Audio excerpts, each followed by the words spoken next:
Hello guys, and welcome back to Torchlight 2. Last time we finished clearing this area, the Crow's Pass, so now let's move on to the Frosted Hills.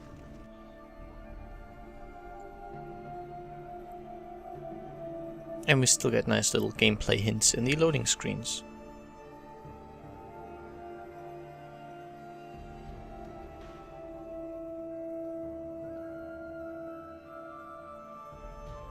And they still take a long time.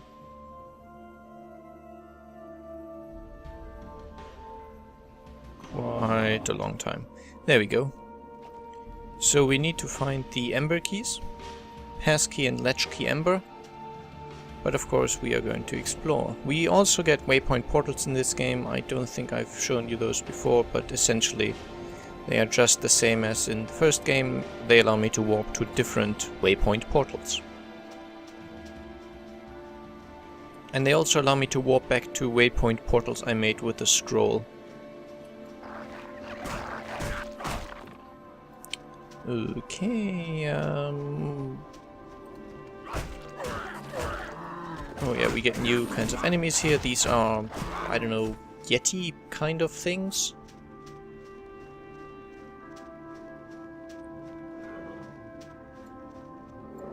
Can you jump down? Because I can't really hit you. Nope. Apparently you can't, so I have to go the long way around.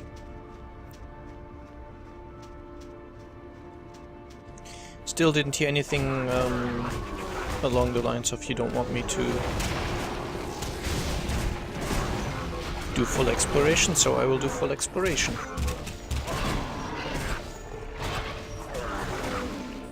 Okay. These Frostbinders are fairly dangerous mages, so something to consider. They are quite strong. Okay, who do we have here? Vertmorok, a ghost boss thing.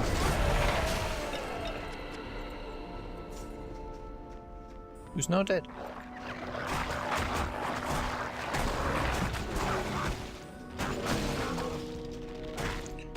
And we also get little goblins, but they're not much of an issue. And now I can kill you.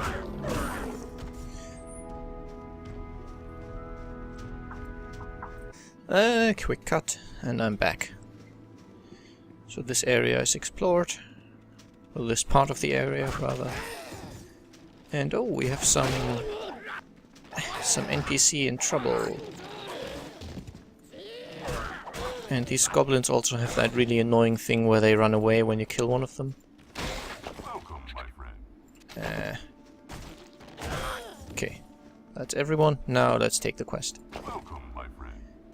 My friend, thank you for coming to our aid. We are a Zerafi envoy from Serifash, in the Ossian Wastes, sent to procure the Asterians' aid in our upcoming war with the Ezra here. Grand Regent Eldraine gave us leave to search the Frosted Hills for the Golden Gear, and we had narrowed our search to this area before we were assaulted by these goblins. Now we are too injured to continue our search. Can you aid us? Search the Frosted Hills for 3 components. The Crest of Pools, the Crest of Rivers, and the Crest of Tides. Bring them to me and I will reward you on behalf of the Zerafi people. And I gain possibly some nice stuff, so, well, of course, we accept. And, this guy we killed all the guys attacking him, so he gives us a reward. Augmented studded glove. This is a nice little thing they occasionally do. They give you weapons that can be augmented, and as you can see in this case I need to kill a certain amount of enemies for them to upgrade. They're usually not that good though, so I'll take them anyway because they're the most valuable of the 3. Okay, and now this is the slave, I don't know, base, camp, village, whatever. It's where we need to go for one of the items, if you remember. I think the Passkey Ember, yep.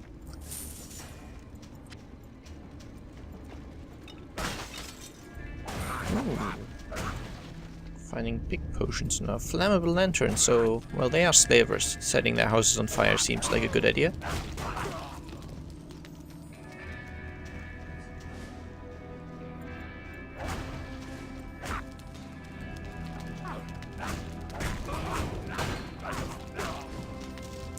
Very good.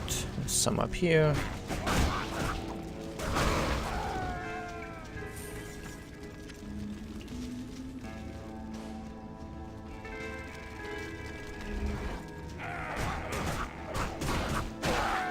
Haha. And since we're here, we might as well go down here. This area is meant for level 16 to 18. We're only level 15, but I'm sure that'll be fine. Let's go in. Slaver Stockade. Hope that wasn't too loud. Sirens outside. But it's, well, according to the forecast, it's going to be about 30 degrees later on. And this is centigrade, not Fahrenheit. So I definitely have my window open right now while it's still fairly cool, to make it a little bearable. Otherwise it's going to be really terrible later on. Unfortunately that means window open, so outside noises will be more audible, let's say. Okay, Bandit Kings. We have Kidrick the Mauler.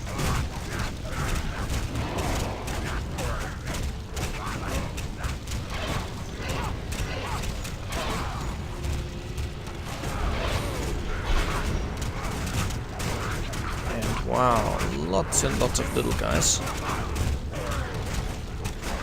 And now the Mauler's dead. Now we have Brutus the Crusher. He's just a normal boss. Ooh, mysterious pants. So let's open the cell doors, see who's inside or what's inside. Okay. This cell only contains stuff. But of course, that's hardly the end of it.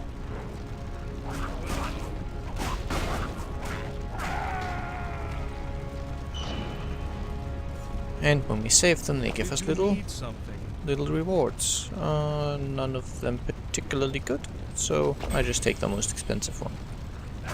Also gives us some fame, which is nice. Ooh, lots of gold in a chest. Okay, sounds very nice. I'll check out the mysterious pants in just a moment. I want to clear this area.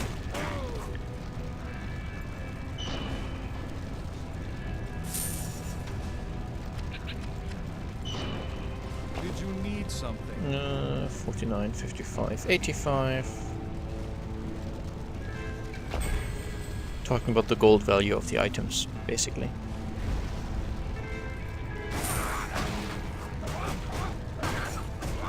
Okay, more guys that want dying.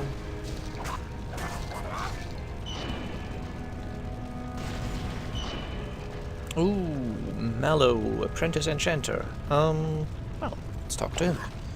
Oh, thank you so much. Here I was afraid I'd never enchant anything ever again. I was on my way to the Asterian Enclave when these brigands ambushed me. Once I gather my wits, I'll head over there. Come by and see me if you get a chance. Slight typo there. Of course, accept the quest. Put the lotion in the bucket. Don't we need to put a potion in there? Really don't know.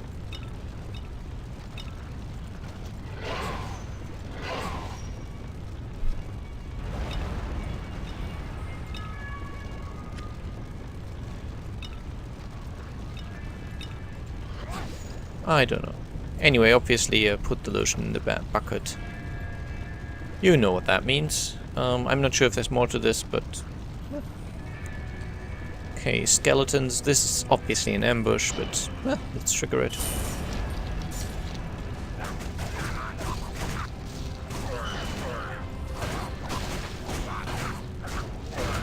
Just for the sake of, well, experience, loot, and all the reasons you do this. Good. I think that's the area safe.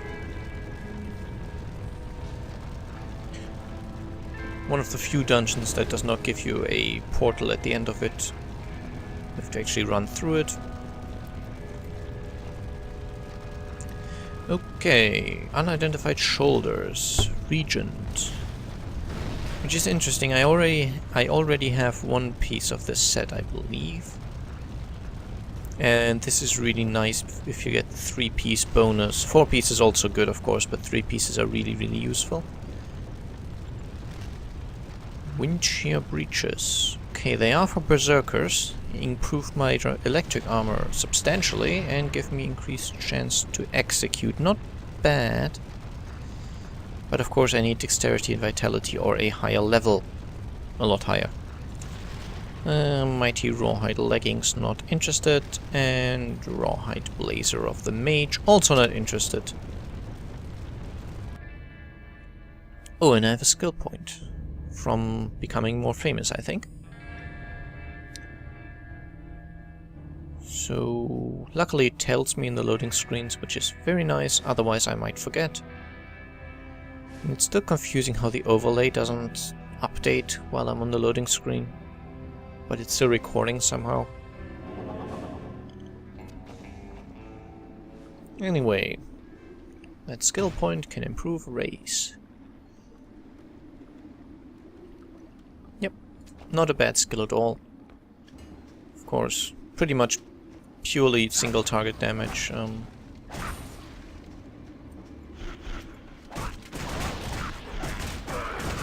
But nothing wrong with that.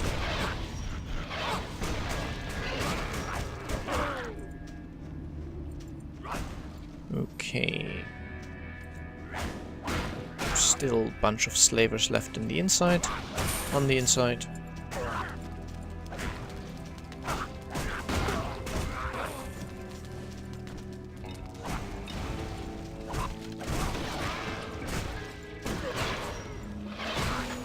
Haha.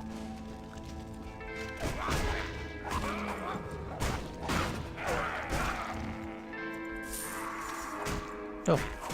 Cursed sword. Cursed swords always drop a weapon, but not always a sword. In this case, a shotgun. Shotgun. Rather. Actually, I don't quite know how they want you to pronounce that, but...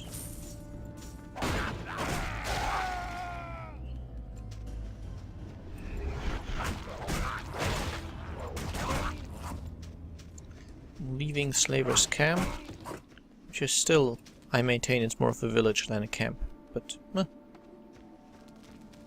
same difference, I guess. Oh, goblins.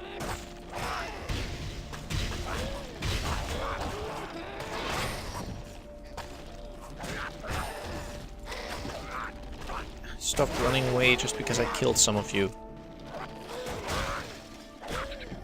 So annoying. Anyway, gold, urn.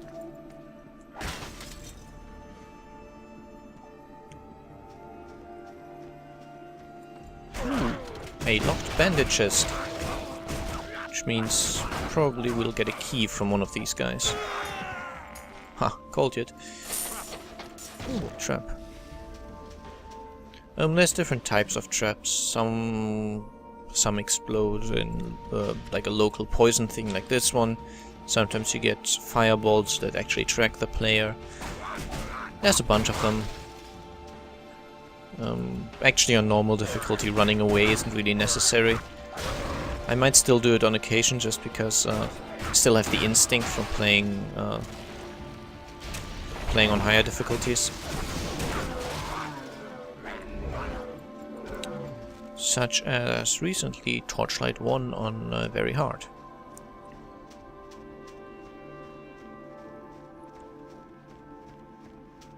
But it has to be said that this game is a lot more... well, the higher difficulty is not as tedious. If you remember some... Oh, I left some slavers alive. Silly me. Some encounters, especially the boss fights on very hard in the first game, were a little...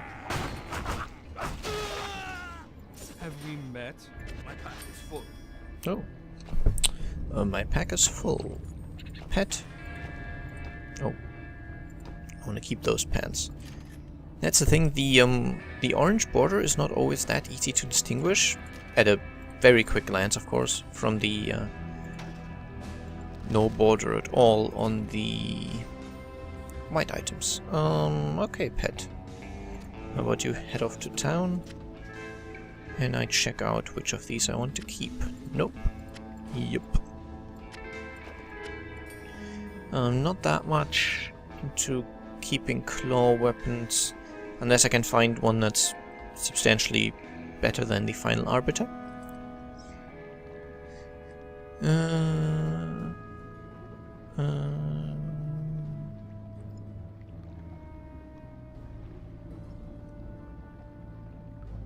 126 damage per second. That's an improvement. Okay, yes, I want to keep the region set part.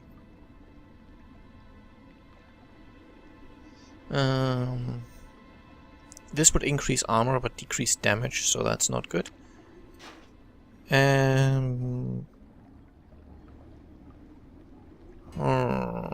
Might as well keep the necklace for the moment. Okay, and the rest can go away.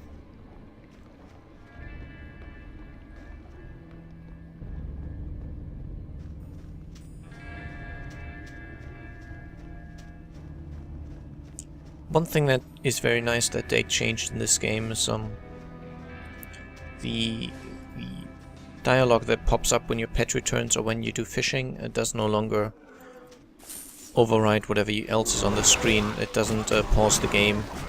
It pops up on the side quite subtly, which is nice. And what I was talking about earlier, how the encounters are less tedious. If you remember, the final boss in Torchlight 1 on very hard took me half an hour to kill. Your pet returns. And this is half an hour of not the boss having any like different phases or interesting patterns or anything. This is half an hour of chopping at him while he's performing the same attacks over and over just because he has so much health. And this is another one of those nice little events. And they've changed that in this game. You don't quite get the really annoyingly large health pools anymore.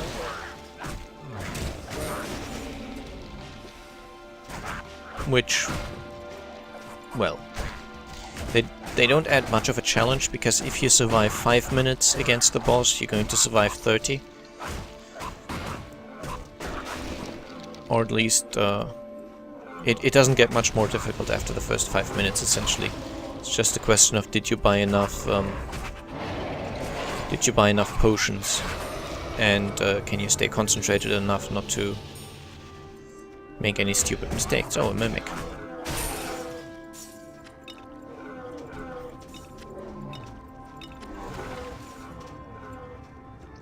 Okay, these guys can apparently not jump down. Let's go strength, dexterity, vitality.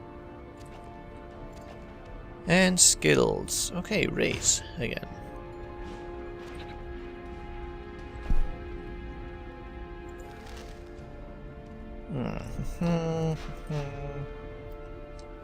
Actually, this one gives my pet more damage and gives me more armor, so I'm actually equipping this. Huge boost to strength, so also yes. This one still needs more dexterity and vitality. I don't need a wand, don't need this bad axe. This... Nope, I want to keep you.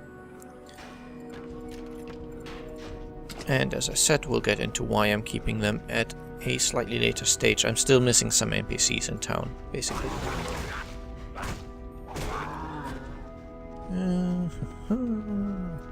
Now I can get to you. So as you can see, the raise really does a lot of damage. don't need the Shrine of Healing. Let's see what's up here. Oh, a few goblins. And a few nether thrall things.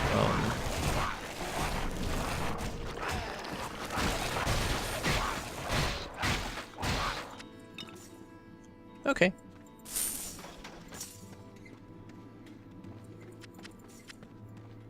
We'll see more of these nether guys at a later point. For now they are just sort of... Oh, Bitter Sprite!